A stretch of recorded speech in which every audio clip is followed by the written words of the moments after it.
पुरुषाय विद्महे महादेवाय धीमहि तन्नो रुद्रा प्रचोदयात्. அனைத்து நண்பர்களுக்கும் பிறைசூடன் சார்பாக அன்பான வணக்கங்கள்.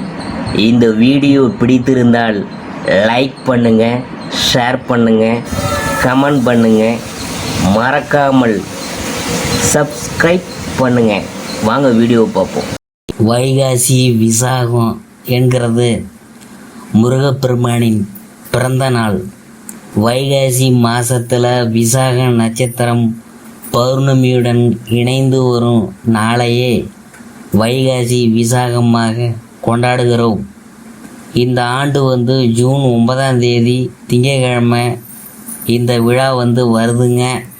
அதாவது ஜூன் 8ஆம் தேதி பகல் 2:10 மணிக்கு துவங்கி ஜூன் 9ஆம் தேதி மாலை 4:40 வரை விசாக நட்சத்திரம் இருக்குதுங்க. ஆனால் ஜூன் 10ஆம் தேதி பகல் 12:27 மணிக்கு தான் பௌர்ணமி திதி துவங்குதுங்க.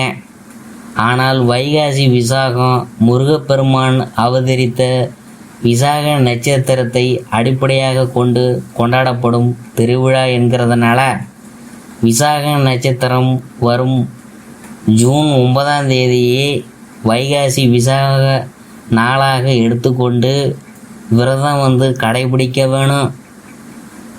வைகாசி விசாகம் அன்று ஏராளமான பக்தர்கள் பால் குடம் ஏந்தியும் காவடி சுமந்து வந்தும் தங்களின் நேர்த்தி கடனை நிறைவேற்றுவதும் உண்டு. மிதுன ராசி அன்பர்களே, மாத தொடக்கத்தில் உங்கள் ராசிநாதன் புதன் லாபஸ்தானத்தில் சஞ்சரிக்கிறார். உங்கள் ராசியிலேயே குரு பகவான் சஞ்சரிக்கிறார். எனவே பணப்புழக்கம் நல்லா இருக்கும், மனக்குழப்பம் அகலும், உத்தியோகம் தொழிலில் முன்னேற்றம் கிடைக்கும், ஊக்கமும் ஆக்கமும் கொண்டு செயல்பட்டு தேக்க நிலையை மாற்றிக்கொள்வீங்க. சென்ற மாதத்தில் நடைபெறாத சில காரியங்கள் இப்பொழுது நடைபெறும். ஜென்மகுருவின் ஆதிக்கத்தால் இடமாற்றங்கள், வீடு மாற்றங்கள், உத்தியோக மாற்றம் போன்றவை ஏற்படலாம். அதாவது ரிஷபம் புதன், அதை பற்றி பார்க்கும் பொழுது வைகாசி 2ஆம் தேதி ரிஷபராசியில் புதன் வரார். அங்குள்ள சூரியனோடு இணைந்து புத ஆதித்ய யோகத்தை உருவாக்குறாரு. இதன் விளைவாக அரசு வழி வேலைக்கு விண்ணப்பித்தவங்களுக்கு அது கிடைக்கும். மேற்படிப்பு சம்பந்தமாக வெளிமாநிலம் அயல்நாடு சென்று படிக்க விரும்புகிறவங்களுக்கு எடுத்த முயற்சியெலாம் கைகூடுங்க. இல்லத்தில் சுப விரயங்கள் அதிகரிக்கும். உறவினர்களின் இல்லங்களில் நடைபெறும் சுபகாரியங்களுக்கு கொடுத்து உதவி செய்வீங்க. உத்தியோகத்தில் மேலதிகாரிகளின் அதிரடி மாற்றங்களை செய்து உங்களுக்கு முக்கியத்துவம் கொடுப்பாங்க. தொழிலில் இருந்த குறுக்கீடுகள் அகலும். இதுவரையில் உச்சம் பெற்று மீனத்தில் சஞ்சரித்து வந்த சுக்கிரன் வைகாசி 17ஆம் தேதி உங்கள் ராசிக்கு 11ஆம் இடமான லாபஸ்தானத்துக்கு வராருங்க. விரையாதிபதி லாபஸ்தானத்துக்கு வரும் இந்த நேரம் விரயத்துக்கேற்ற வருமானம் வந்து கொண்டே இருக்கும். எனவே செய்யும் புது முயற்சிகளை தாமதிக்காமல் தொடங்கினாக்க அதற்கான தொகை சேரும். ஆடை ஆபரண சேர்க்கை உண்டு. பிள்ளைகளின் திருமணத்தை முன்னிட்டு கல்யாண சீர்வரிசை பொருள்களை வாங்கும் முயற்சியில் ஆர்வம் காட்டுவீங்க. கைமாத்தாக கொடுத்த தொகை சேரும். அதாவது வைகாசி 19ஆம் தேதி மிதுன ராசிக்கு புதன் வராரு. மிதுனம் புதனுக்கு சொந்த வீடு. உங்கள் ராசியிலேயே ராசிநாதன் புதன் சஞ்சரிக்கும் இந்த நேரம் புதிய ஒரு திருப்பங்கள் பலவும் ஏற்படும் நேரம்தான். புனித பயணங்கள் அதிகரிக்க இடமாற்றங்களும் வீடு மாற்றங்களும் இனிமை தரும் விதமாக அமையப்போகுது. சங்கிலி தொடர் போல வந்த கடன் சுமை பாதிக்கு மேலே குறைய போகுது. பொருளாதார பிரச்சனை அகலப்போகுது. பாதியில் நின்ற கட்டிடப்பணியை மீதியையும் தொடர நீங்கள் முன் வருவீங்க.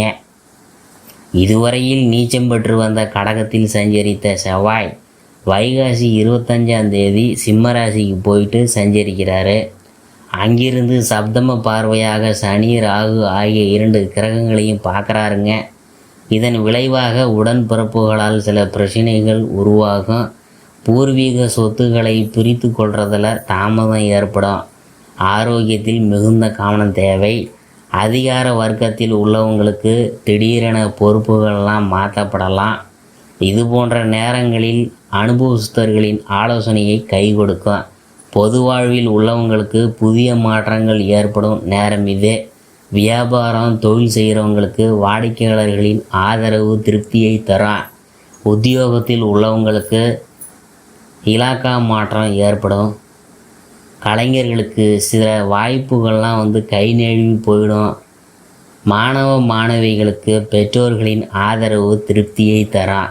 பெண்களுக்கு சேமிப்பு உயரும். என்றாலும் திடீர் செலவுகள் மனக்கலக்கம்லாம் ஏற்படும். இந்த மாதம் குரு வழிபாடு செய்கிறது குதூகலம் வழங்கும். பண தேவையை பூர்த்தி செய்யும் நாட்கள் மே 21, 22, 25, 26, 31. ஜூன் 1, 6, 7 மகிழ்ச்சி தரும் வண்ணம்